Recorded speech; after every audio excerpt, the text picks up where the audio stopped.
Good morning, everyone. My name is Jonathan Levin. I'm a columnist with Bloomberg Opinion, here today with Ernie Tedeschi. He's the director of economics at the Budget Lab at Yale University and the former chief economist at the White House Council of Economic Advisors under the Biden administration. Also here today, Allison Schrager. She's a Bloomberg Opinion columnist, senior fellow at the Manhattan Institute, and author of An Economist Walks into a Brothel and Other Unexpected Places to Understand Risk.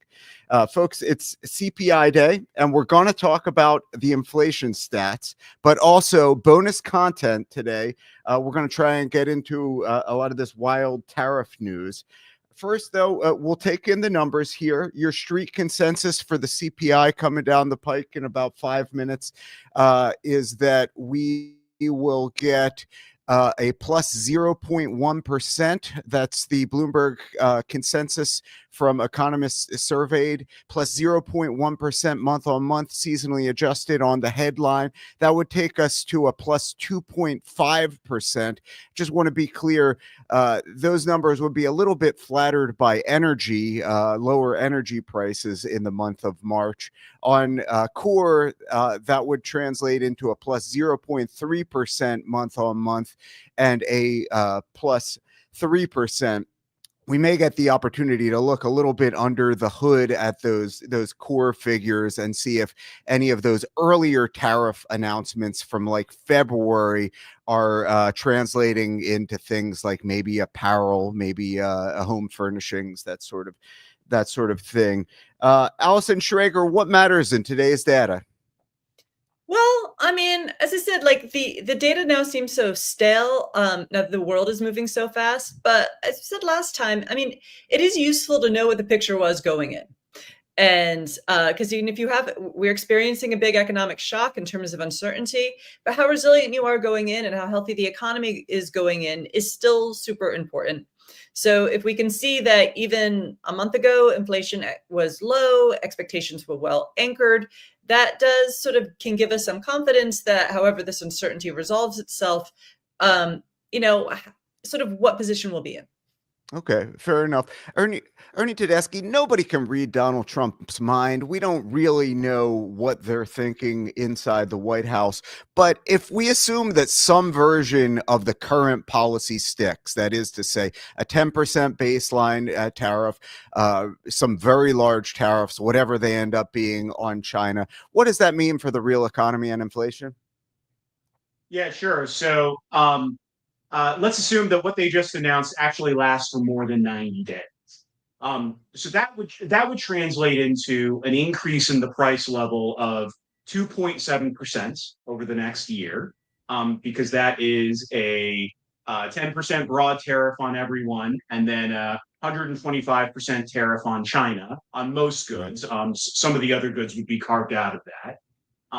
And then you sort of follow that through with what we import from China and what we import from everyone else, and that that follows through to 2.7%.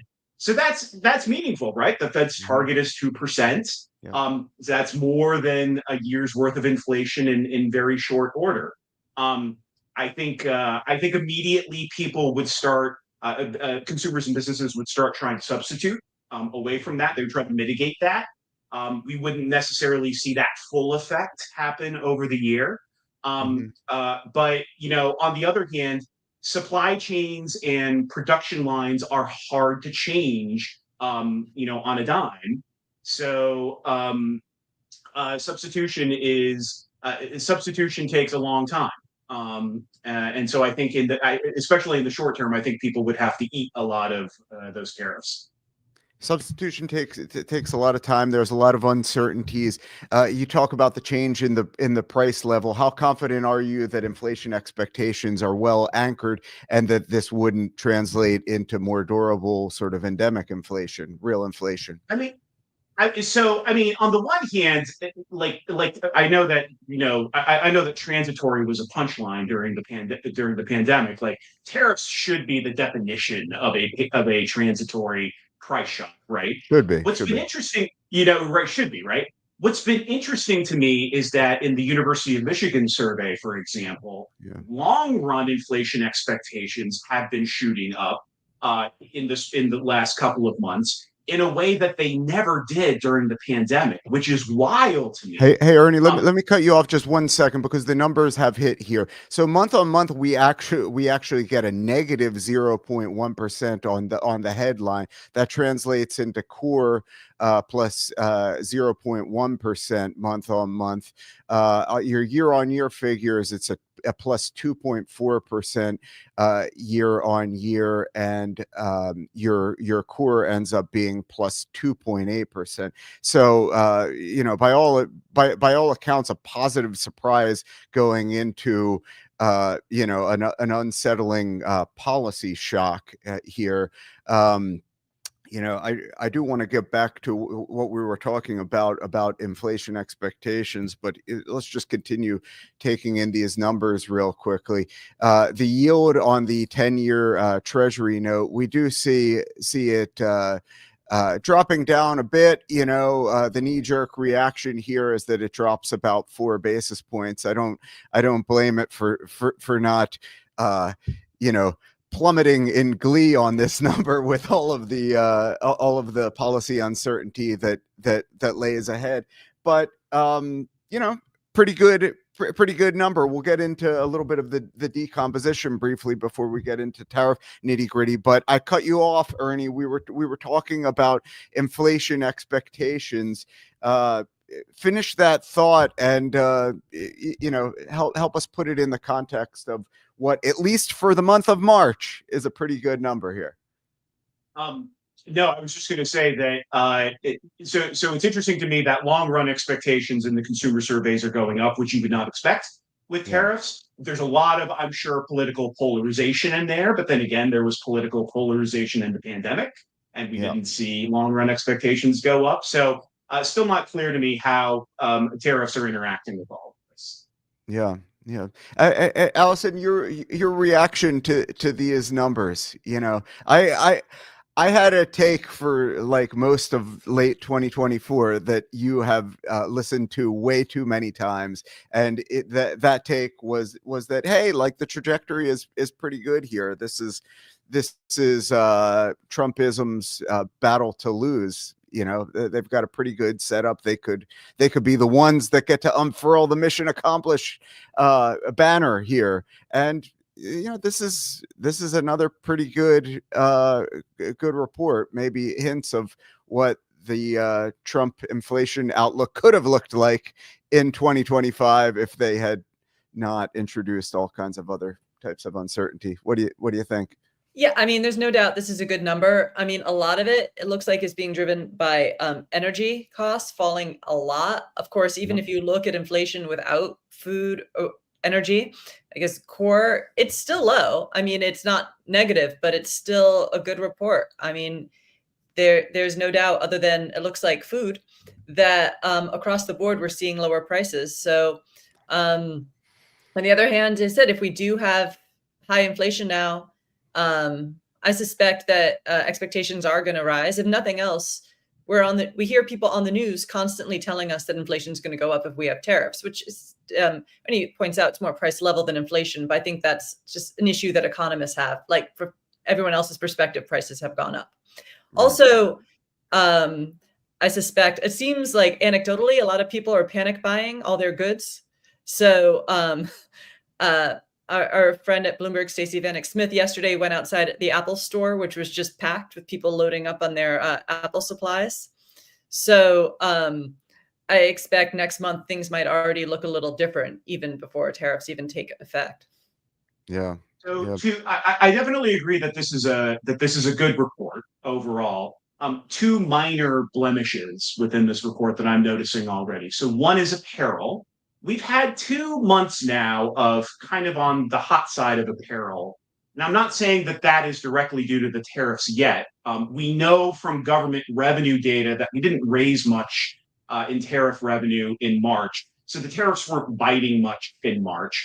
But look, there are anticipatory effects. And even if this had nothing to do with tariffs, like, it just suggests that, like, one of the most sensitive areas for tariffs, like, is already on the hot side going into April, Right. and is not going to get any relief in April. Right. So, apparel prices rose 0.4%. The other thing was that we had been doing so well on housing, housing meaning rent and OER, which obviously had been one of the major drivers of pandemic inflation. It was almost back to its pre-pandemic pace through last month. And then this month, we got a little bit of acceleration. It went from 0.28 to 0.39 when you weight rent and OER Mhm. together, which is unfortunate because 0.28 is like right in line with where we want it to be pre-pandemic. Now that's just 1 month. We should never overweight 1 month, but that's not the greatest read. Yeah, I'll real quickly run through the rest of the decomposition. Actually, let's just go by sort of item here. So yeah, okay, so core goods is really contributing outright deflation month on month. That's where that's where you get the juice in this good news. It's a negative 0.1% basically. And where is that coming from? As Ernie points out, apparel actually running a little bit hot, but transportation commodities really helping you out in a big way. I'm gonna go ahead and assume that that's used cars, and yeah, it's definitely used cars. And there are some questions about what's going to happen with used cars here now that you're going to be tariffing new cars. There's some speculation that used cars could be hot again in future reports, so we want to look out for that. Let's see, anything else worth calling out here? Core services, medical care services looking pretty hot. People had been on guard for this for a little while. Other personal services relatively hot. That's kind of interesting. Miscellaneous personal care services, but again, 1 month, and we got bigger fish to fry here because here come the tariffs. Ernie, so you worked in the Biden administration. How do you think these negotiations are gonna work out here? Like, just to set the stage a little bit, one popular framing or one popular justification of all this whole reciprocal tariff salvo is we're gonna do high tariffs on other countries, even wacky high tariffs, and they're going to be so wacky that they're going to bring people to the negotiating table, and we're going to negotiate new terms, maybe new terms that are more Adam Smith than even Adam Smith, right? How's that going to work out with like 75 countries? What do you think? So it's never been clear to me. Look, there were always specific trade disputes that we had with countries, but overall, our tariffs with other countries, our tariff relationships with other countries were quite light. Right, that was the product of decades of free trade negotiations and trends in trade, that we have enjoyed and prospered from. So it was never clear to me what we were going to, gain in magnitude from all of this. And in particular, the idea that we were going to treat value-added taxes or consumption taxes as a trade barrier that was worthy of negotiation. I mean, I'm sorry, like, tariffs are not a major source of revenue for any advanced country, but value taxes are for every other country besides us. Like, it's a non-starter to come to France or Japan or anywhere else, and under the guise of you guys are going to lower your value-added taxes against us. They can't do that. Like, that's not going to happen. Right. So it's not clear to me now. Going back to what you said at the very beginning, I'm not an expert in the mentality of Donald Trump. Like, maybe the whole point is that, like, they're not going to negotiate down tit for tat these crazy high tariffs. Maybe they're just going to sweep them aside for proportionally very low, wins from these other countries. We've kind of already seen that, right, Right. in terms of what's happened. But um, I don't know. I'm scratching my head along with everyone else. Okay. So, Uh, yeah, we were talking before, like, I just don't think we're going to be a high tariff country. Like maybe this sticks around at most, longest Trump's term. And even that, I think, is longer than I would expect because it's like Stoney points out, like the low tariff world worked really well for America. Like it brought in a lot of prosperity and the odd, like I think non-intuitive aspect of international trading relationships I think a lot of people don't understand because is that like if you retaliate with a higher tariff or a high tariff in response to an unfair trading relationship, and there are some unfair trading relationships, I'll grant Trump that, you only hurt yourself. So it never makes sense to retaliate. So if we're upset that, I don't know, Sri Lanka has a high tariff and we raise our tariff in response to that, like we only hurt ourselves. So the old order was really good, not only for the world, but for America. So, and it's bad. I know everyone's upset this is being done through executive order, that one person has all of this power. It doesn't make me happy either, but it also gives me some sense of comfort that this also goes away. Like, because if this was like Congress deliberated this, they thoughtfully decided after months of back and forth and debate that we needed a 10% universal tariff and 125% tariff on China, and we passed law to make that so, then I'd be like, that's a view. But with Trump just sort of like willy-nilly doing this, it's like, yeah, I think we're going back to our free trade world. Not as soon as I would like, and it's going to be some pretty rocky and cause some uncertainty in the meantime, but we are going to go back there. Right. So unfortunately, I don't think we're going to find any disagreement on this chat here about how egregiously bad the tactics have been. The tactics have been awful, starting with the crazy formula and all of that. Starting with the fact that they didn't even consider doing like a phase-in thing. They just came out with this shock and awe strategy. But let me try and take the other side a little bit. The new policy starts to look a little bit sane insofar as it does one thing. It really, really focuses on China. Do we agree here that the United States had a trade problem with China? And if we agree on that, what is the better way to go about dealing with this? Do you want to take that one, Ernie? I mean, I'll start. Yeah, there were definitely trade disputes with China, missteps from China. I go back to the way, for example, that say Tesla was handled with China in terms of their IP and allowing their technology to be shared with China, in order to open up factories there. Now that was a trade-off that they accepted, right?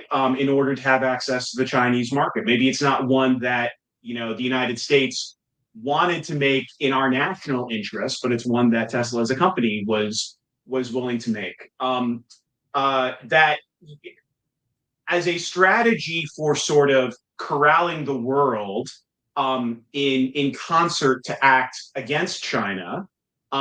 What they announced yesterday would have been great, would have been better if it had been like the first salvo in this war. I'm not sure that other countries are ready to give us the time of day now, right? After everything that's happened here. You want to get people on your side first, and then you sort of walk over and talk with China as a united front. Canada and Mexico are not a united front with us right now after everything that they've been through. Certainly not Canada. Certainly not Canada. Yeah. Allison, what about you? Are you just, pro team free trade through and through, or do you leave room for any asterisks when it comes to China? I've always been an, avid free trader. I even had t-shirts made in grad school that said free trade now.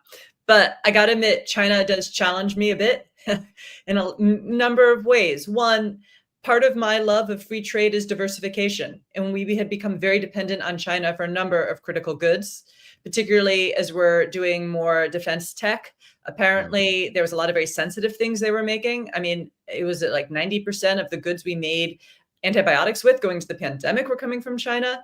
They definitely, it was not some free trade relationship we truly had with them between currency and IP and all of these things. So even as like an ardent free trader, I think there definitely is reason to rethink our relationship with China. I don't move then to 125% across the board tariffs. I would like some tariffs to be a lot more strategic, a lot more targeted, much better articulated as the strategic reason why we are doing this. But yeah, I mean, I don't think anyone can honestly say the situation with China going in, was in our best interest. Okay.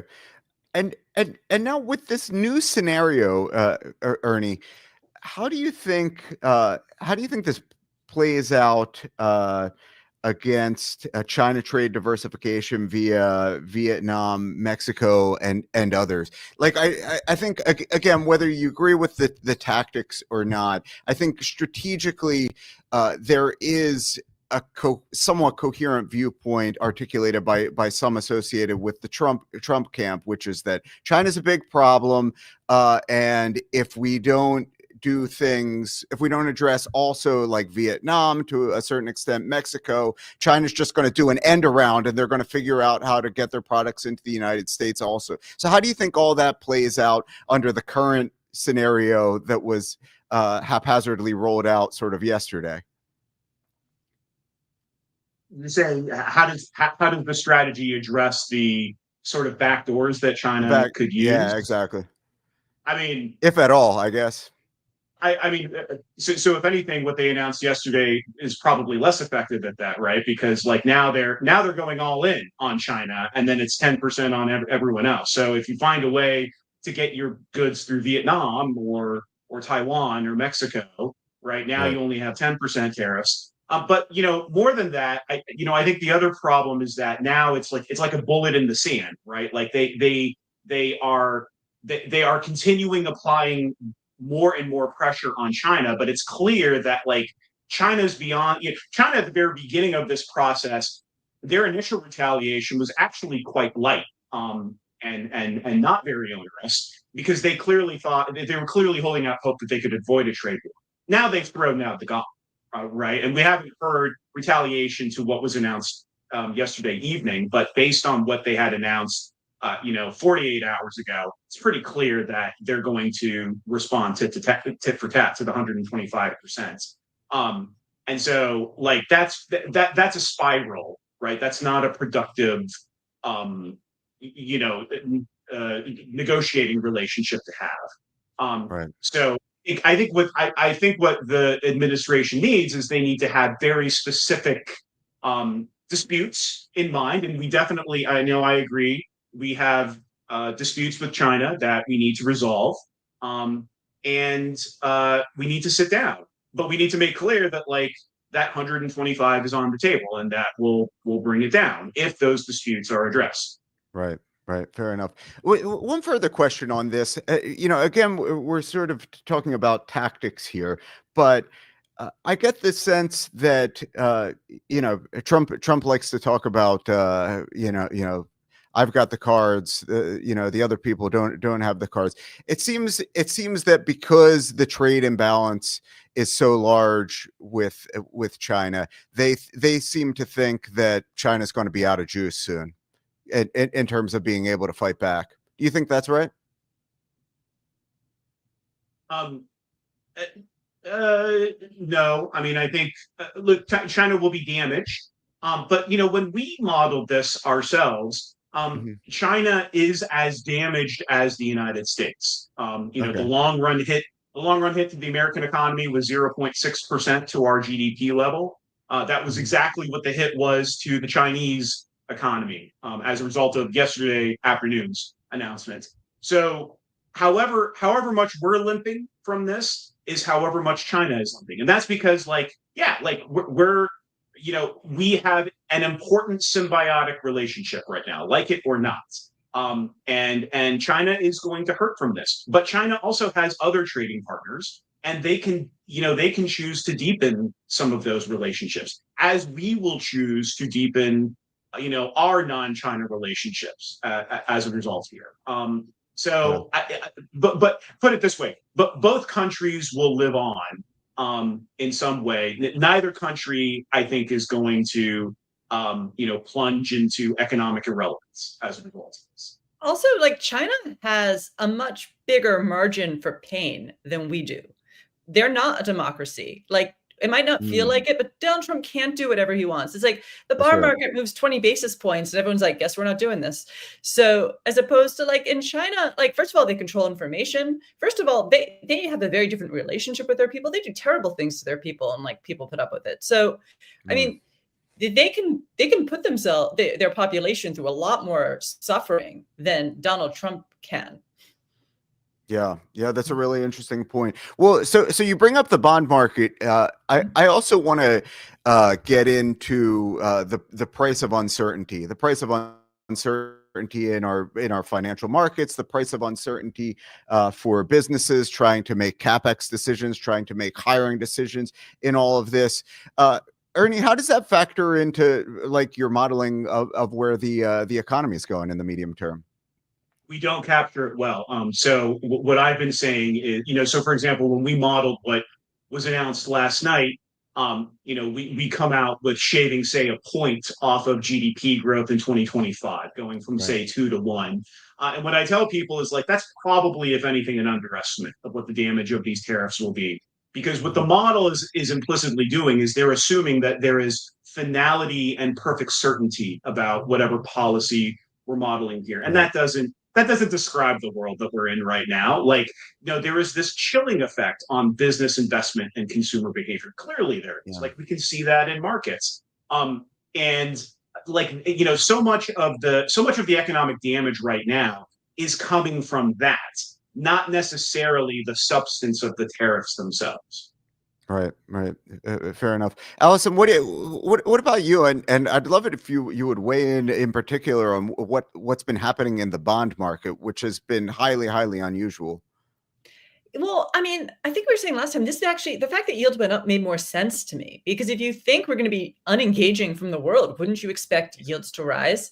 So Mm, part of me last time was like, are they even taking this seriously? And I think that's a pure uncertainty play. But what's alarming to me yesterday is, there was a lot of volatility in the bond market, but like it was within like what, 20, 25, 30 basis point band. And everyone was like, wow, the Fed might need to step in. The whole bond market's falling apart. And I mean, maybe that's true. I was reading Paul Davies' interesting column about the carry trade, but yeah, that was honestly even more concerning to me because again, I feel like this drama will pass. Maybe that's just my own hope I'm projecting, but still, I believe that. But has the bond market gotten this fragile? I mean, I think that's sort of concerning me. Or people were saying, well, the Fed needs to step in because correlations have flipped. I mean, it's never good when correlations flip, but like it happens. It's not yeah. like a Yeah, need for not the intervention. first time. So were Mm, we at a point now where the bond market is so fragile where like a 20 basis point move and a correlation flipping now requires like intervention? And people are saying that. Like I think Hunter Lustig has like suggested this on Twitter. I don't want to overly quote him that like maybe QE has just made the long end of the curve like more fragile. I mean, that's honestly kind of bothering me more late this morning. yeah, yeah. Well, um, totally. Yeah, I mean, I think part of this also is political and messaging, right? Because Secretary of the Treasury Scott Bessent, stuck his neck out there and said earlier in the administration that the most important yardstick for how we're doing as an administration is the 10-year yield, and then Yeah. all of a sudden they do their big policy announcement and the 10-year yield starts going up. So yeah, that should put pressure on them. I don't think that should put pressure on the Fed. That's a totally Mhm. different thing, but you can understand why it was front and center in the White House, probably. Which is interesting because I always thought Donald Trump is very sensitive with the stock market thought of him, but uh, I guess it's the bond market. Which again, like I feel like there's structural reasons why yields might go up no matter what they do anyway, short of like massive entitlement reform, which they're not going to do. Right. Well, let's get into some budget stuff with the 2 or 3 minutes that we have left here. So the big a big question here is there's a reasonable basis for suspecting that this 10% baseline tariff might be here to stay, at least during the Trump administration. Ernie, are they going to try and use this to make the math work on extending the Trump tax cuts? And, on a scale of like 0 to extraordinarily reckless, how reckless would you say that is? I mean, look, tariffs do raise revenue. Now, this is by executive order, not legislated by Congress. That won't prevent Congress from sort of like tipping their head over to what the White House did and saying like, "Hey, look, they did this, so we're going to kind of count that in what we're doing." Right. As long as they don't run afoul of the Bird rule, meaning increase the deficit over the 10-year window, they have a little bit of flexibility there. These tariffs raise two. So what they announced yesterday evening, if they stayed in place for 10 years, conventionally scored, so not taking into account economic effects, raised $2.4 trillion.